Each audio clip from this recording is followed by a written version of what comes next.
You're exhausted. And I don't mean tired. I mean the kind of exhausted that comes from trying everything as a parent and nothing's working. But underneath that frustration, there's a quieter fear that we carry. What if something's wrong with my child? Or worse, what if something's wrong with me as a parent? Whether it's 11 p.m. and they're finally in bed after getting out a million times, or it's 7 a.m. and you've asked 3 times, but their shoes are not on, their backpack's still on the floor, and your blood pressure is already rising before you're even out the door, all of a sudden you're saying something, you're raising your voice, or you're shutting down. And then you spend the whole drive to school wondering, why is this so hard? Here's what I want you to hear before anything else. Your child is not being difficult. They're being developmental. But there's a hope and a promise in that. Because when a child's behavior concerns us, we tend to jump to one of two main conclusions. Either they're being defiant because they know better and they're just choosing not to do it. Or we jump to the conclusion that something's clinically wrong and we need a diagnosis. But there's actually a third category that I think we don't talk enough about. It's spoken less of, and it's the one that actually explains most what you're dealing with as a parent. It's called developmental. Developmental behavior means your child is not choosing to make your life hard. They're actually in the middle of building capacity that they don't have yet. Something in their brain, a skill, an emotional vocabulary, the self-control. It's literally still under construction.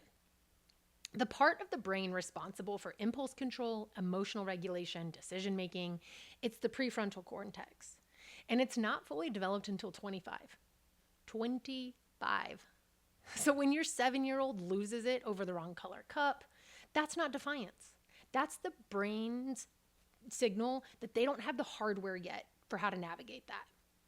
Now, let me be clear. This does not mean that behavior doesn't matter. And it doesn't mean that there aren't boundaries or that there aren't consequences. What it means is that before we correct their behavior, we have to understand where it's coming from. Because the response that works to actually correct behavior is a response that matches what's actually happening underneath the behavior. Developmental psychologists have talked about this for decades. Erik Erikson mapped the stages that every child moves through from birth all the way to adulthood and even beyond into our 30s, 40s, 50s, 60s.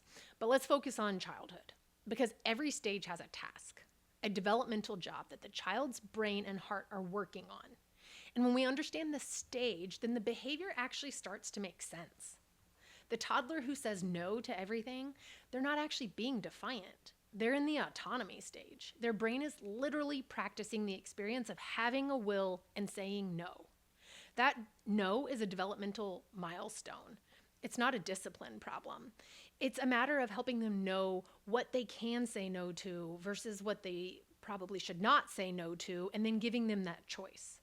But we want them to develop that no because that no is what's going to serve them well in the teen years when a peer asks them to do something that they need to say no to. Actually, another psychologist, Ross Greene, is one of the leading researchers on child behavior, and he puts it this way. Kids do well when they can. Not when they want to, but when they can. So if your child isn't doing well, something is getting in the way, and our job as parents is to figure out what that is and help them overcome that hurdle. So usually it's one of 3 things: a skill they haven't built yet, an emotional state that is hijacking their brain and thus their behavior, or an environment that isn't matching what they need in that moment. The next series of videos is going to walk you through all of that, stage by stage, behavior by behavior. And we're going to look at what's actually happening in the brain and in the heart. And then we're going to look at what we can do about it as parents. I want to show you something. Because if you have a faith background, even if it's been a while since you've leaned into it, or you've never really thought about faith influencing how you parent, I think that this is going to be a really helpful reframe. Not only in how you parent, but also how you see how God has parented you and how you get to show up and parent your child in the same way. Let's go all the way back to Genesis 1. Before God does anything else, he sees. He sees where a gap exists and what's needed. And then he names it into existence. And then every time he brings something new into existence, he calls it good. Every single time. Light, water, land, creation. And he gives it time to process. He doesn't rush the process. He doesn't skip the naming. He observes what's being made, and then he names it, and then he calls it good. So what if that's the posture that we can take as parents? Not reacting to behavior, telling them everything that's wrong, but seeing what's missing. What light, what land, what water, what skill, essentially, in a child's life is missing that we need to say, like, hey, let's learn how to say no the right way, the respectful way, or let's learn how to ask for different choices. Instead of reacting to their behavior, we become namers. And before we correct, we see what the gap is between what they currently have and what they currently need.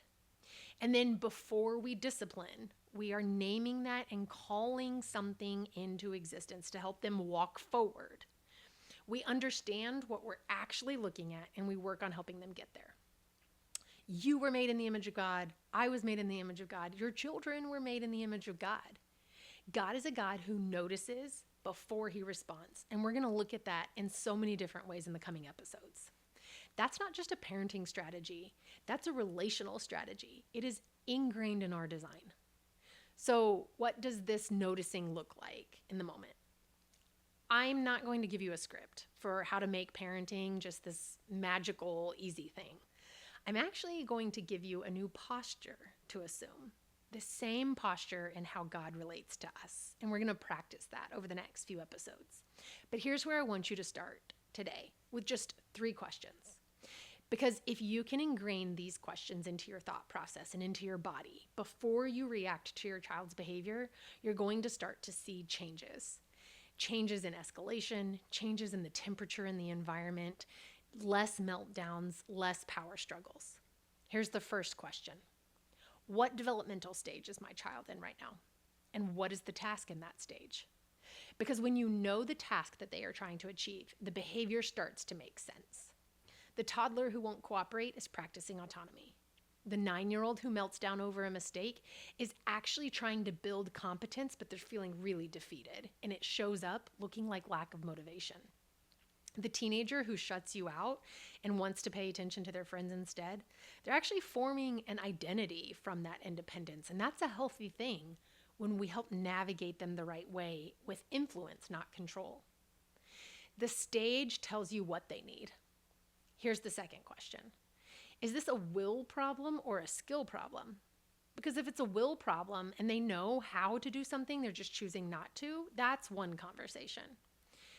But if we look at it honestly and say, this might just be a skill problem, they genuinely don't have the capacity yet or know how to do this, then consequences or punishment and discipline are not going to build that skill. Only practice and support and healthy discipline build that skill. Here's the third question. What is the behavior asking me to see? Because behavior is communication. It is its own language, always. Even the behavior that looks like it's designed to drive you crazy, it's telling you something. And so our job as parents, before anything else, is to be curious enough to ask, what is this behavior telling me? Remember when we started that 7 a.m. or that 11 p.m. exhaustion? Whether it's the 7 a.m. frustration or the 11 p.m. exhaustion, underneath that fear that something is wrong, either with your child being defiant or disrespectful, or maybe having ADHD, or maybe you not knowing how to parent the way that they need, I want you to hear something clearly. You are not failing, and your child is not broken. You are both in the middle of something that has a name, it has a shape, and it has a way through it. And so in the next episode, we're going to talk about how to bring structure out of that chaos that you're feeling, how to bring warmth instead of rejection, and how to help them navigate this through coaching rather than coercion and control. Because the way that you show up in the environment that you create is what calls out their greatness. And once you get a handle on how to create that healthy parent-child relationship, things start to change in ways that you never imagined they could. It starts to become so beautiful. Now, if you want to go deeper into any of these topics beyond what we've talked about in this video, I encourage you, first of all, be sure that you are subscribed so that you don't miss the next episode. Be sure that you check out the weekly newsletters on Substack. But then also know that you can always reach out to me directly, Bethany at theKairosBridge.com. because I always love to work together with families one-on-one or in group education settings. And if you found this helpful, please be sure to share it with a parent who might need it right now, because they're out there.